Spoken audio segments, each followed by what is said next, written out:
autora de más de 10 libros. Ella, uno de sus últimos libros es Biblioteca Feminista, sobre vidas, luchas y obras desde 1789 hasta el día de hoy. Florencia es narradora, poeta, es doctora en letras por la UBA, es investigadora del CONICET, participó del grupo de comunicadoras y activistas que organizó la primera marcha del Ni Una Menos en 2015. Así que rápidamente voy a presentarla. Bienvenida, Florencia. Muchas gracias por estar aquí con nosotros el día de hoy en Cata de Libros. Gracias a vos, Perla, un placer.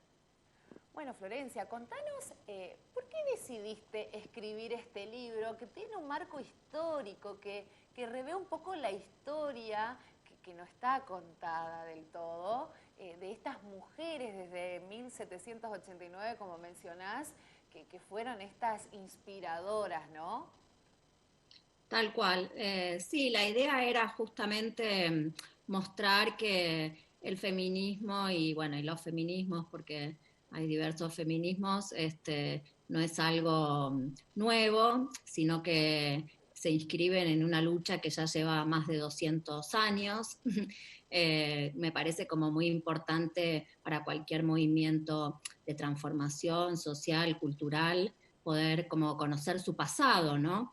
Sentirse como parte de una historia de luchas por esos derechos. Y bueno, quise comenzar porque hay cierto consenso académico y demás en la idea de que justamente durante la Revolución Francesa emergen por primera vez las primeras declaraciones de las mujeres como sujeto colectivo, ¿no? Pidiendo digamos, colectivamente por los derechos de las mujeres. Y también mostrar que en casi todas las épocas, o sea, el libro se propone un poco como una especie de viaje en el tiempo, ¿no? Porque empieza por la Revolución Francesa, después te va llevando al siglo XIX, principios del siglo XX, mediados del siglo XX, todos los momentos en los que hubo una cierta eclosión, ¿no? Como una visibilidad fuerte de este tipo de demandas por los derechos de las mujeres y bueno, y lo que se ve también es que en estos momentos, como en la Revolución Francesa, que se luchaba justamente por derrocar a la monarquía, ¿no? Y por acceder a la igualdad y a la libertad, las mujeres habían luchado codo a codo con los hombres por obtener todo eso también, pero de alguna manera fueron como traicionadas, porque cuando se hizo finalmente la primera constitución, ¿no? De la República de Francia, que después fue como un modelo para todas las otras repúblicas, no se consideró, no se le dio a la mujer los derechos de ciudadana, solamente se consideró ciudadanos a los varones, ¿no?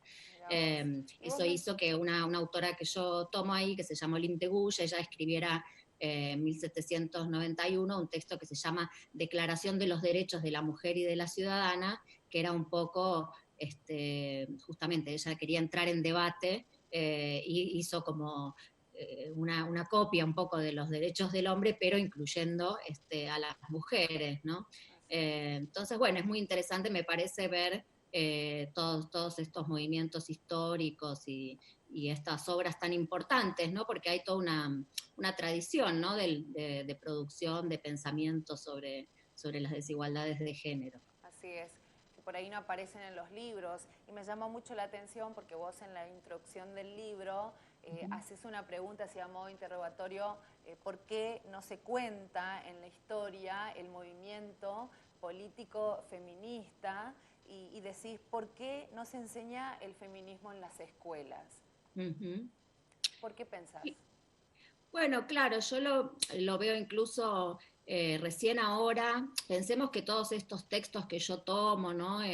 Olympe de Gouges, Mary Wollstonecraft, que fue la madre de Mary Shelley, ¿no? De la autora de Frankenstein, Simone de Beauvoir, bueno, Kate Millett, un montón de autoras, hasta Judith Butler, que voy presentando y analizando sus obras y contando un poco los contextos históricos en que se inscribían.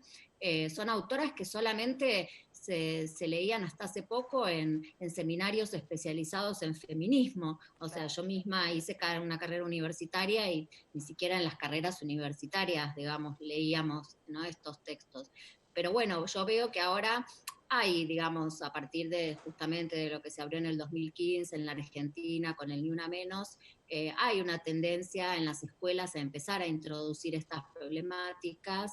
Eh, También, bueno, pero bueno, a veces veo que mi hijo, por ejemplo, ¿no? Tiene 10 años, por ahí, sí, cuando ve ciencias sociales le dicen, bueno, las cosas cambiaron, ¿no? Por ejemplo, las mujeres en el siglo XIX no podían votar o no Claro. podían administrar sus bienes, no podían divorciarse, no podían trabajar, pero de alguna manera no se dice, bueno, estas cosas cambiaron, pero no se cuenta cómo fue que cambiaron, porque Claro. fueron necesarias muchas luchas para que cambiaran. Pensemos que, por ejemplo, el movimiento sufragista que pedía el derecho al sufragio femenino comenzó en 1848 y recién en la década de 1920 muchos países van a otorgar ese derecho al sufragio y bueno, acá en la Argentina recién en los 40, o sea que hubo muchos años de lucha para poder acceder. Entonces es importante conocer quiénes lucharon, ¿no? O por ejemplo, la licencia por maternidad, ¿no? Que es un derecho que tenemos las Claro. trabajadoras hoy en día.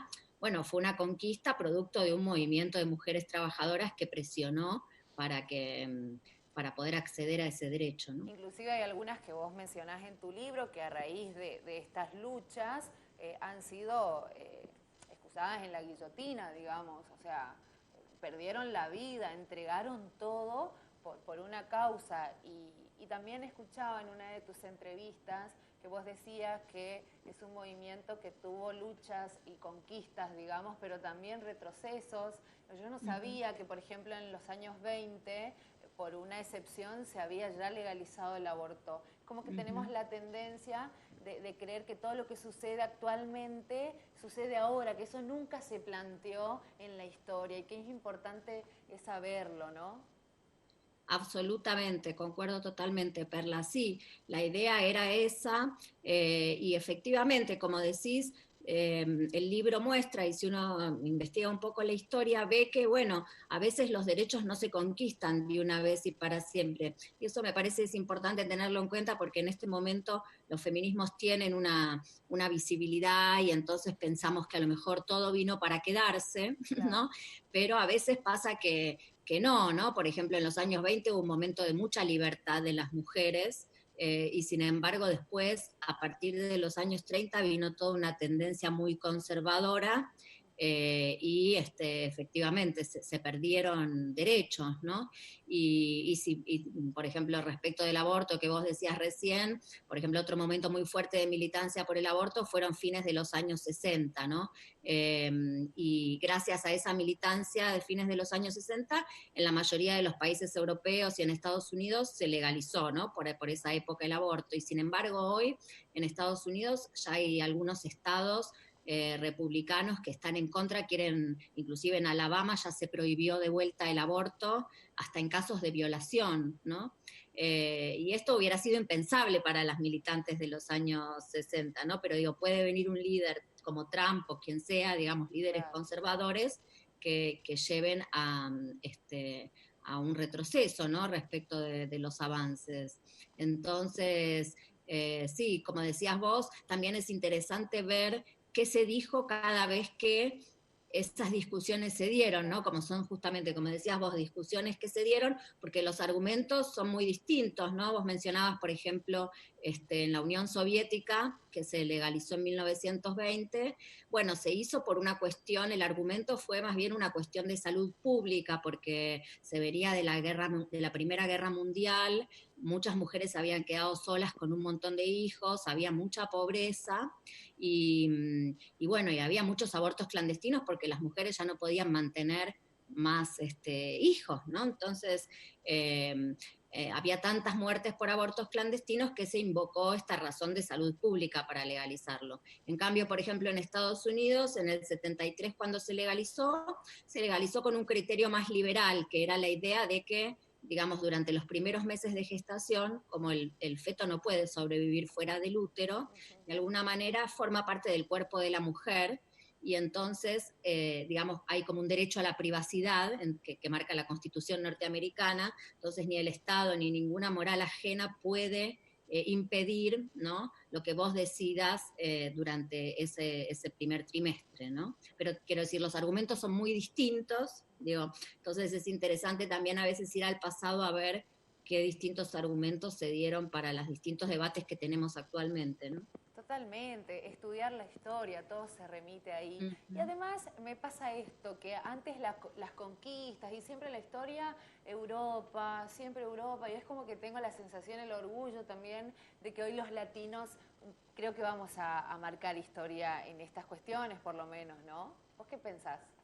Sí, absolutamente. Yo creo que ahora en el siglo XXI lo más interesante en cuanto a los movimientos, no solo de mujeres, sino también de las diversidades sexuales, todos los movimientos LGTBI y demás, están pasando en Latinoamérica, ¿no? Y sobre todo lo que vemos es mucha capacidad de organización territorial, porque no es solamente un feminismo académico, Sí. es un feminismo que está en los barrios, está en los territorios, está en esas mujeres que hacen redes solidarias y se apoyan y también accionan para asistir a mujeres que por ahí están en situaciones de violencia. O sea, tenemos una capacidad de organización y de autogestión muy poderosa que, bueno, cuando vienen las marchas también se ve, ¿no? Esa capacidad para llenar las calles con audacia. Lo vemos también en Chile, ¿no? No solo en Argentina. Fue Claro. muy impresionante en los últimos años, las chicas muy jovencitas